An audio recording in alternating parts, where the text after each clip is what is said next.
All right, well, first the riot and now the retribution. This was the scene at Columbia University 1 week ago. Complete chaos as students rushed the stage, attacking two leaders of the Minuteman Project during an anti-immigration speech. Now the group is preparing a hate crimes lawsuit against the university. Joining me now, the two men targeted in that attack. Minuteman board member Marvin Stewart and founder Jim Gilchrist. Jim, by the way, is the author of Minutemen, The Battle to Secure America's Borders. Welcome to both of you. Jim, to you first. Obviously, you gave this some thought. A lawsuit. What now? I'm waiting to see how Marvin's going to proceed. And my reflection of that night, looking into that audience, was a rabid mob that treated this dignified black man sitting next to me as if he was a slave in chains on an auction block. I will never forget that night, but he went the distance for 55 minutes of that torture. Let me, Marvin, a lot of people don't know what was going on, particularly with you. Tell me what happened, what was said to you. Well, you know, Neil, as you know, the media was focusing on Jim, and Jim is the founder of the Minuteman organization, of the Minuteman Project. That night, I opened up the speech because it was Jim and Dr. Corsi and myself had agreed that I would open the speech and I was going to set the backdrop for the events for that evening. Well, when I stepped on the stage, I opened up with giving glory unto God and Jesus Christ, my Lord and Savior.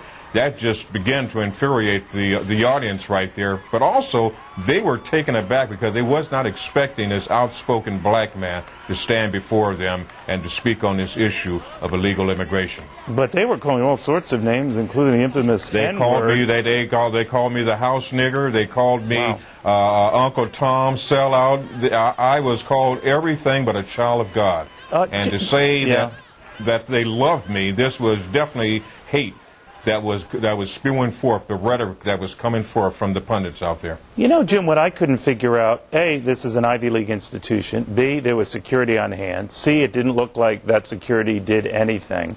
Did you fear for your life?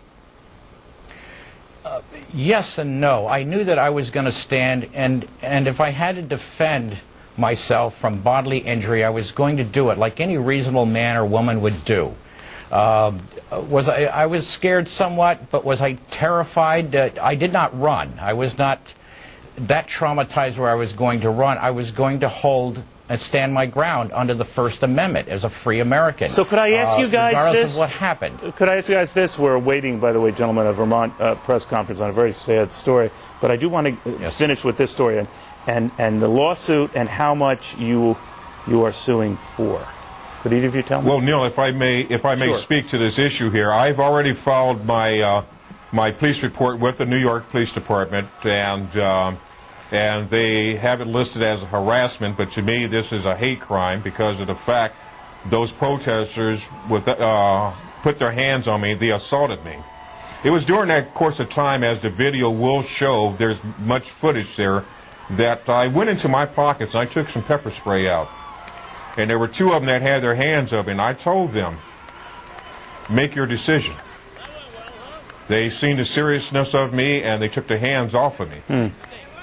And that's when the chaos and the pandemonium unfolded. And, you know, it was at that point in time, because Jim and I were at two different locations on that stage, I heard the podium go down. I heard a loud thud. And I looked to my left, and there was the podium down, and there was somebody that had the microphone in their hand, and there was other people who had surrounded. I believe those were our supporters. Yeah. Could I ask you this, though, guys? Does the school know of the suit that you guys are suing? Well, let's put it this way. At this point in time, right now, I don't know. I haven't made up my mind whether or not I'm going to call for the resignation of the president of Columbia University. I'm still discussing these things with counsel at this point in time. Alrighty. But things will be forthgoing. All right, Marvin, I want to thank you. Because, see, at this point in time, they have not brought forth an official apology unto myself, unto Mr. Jim Gilchrist, and the Minuteman Project. All right, Jim, is it fair to say this suit is into the millions of dollars?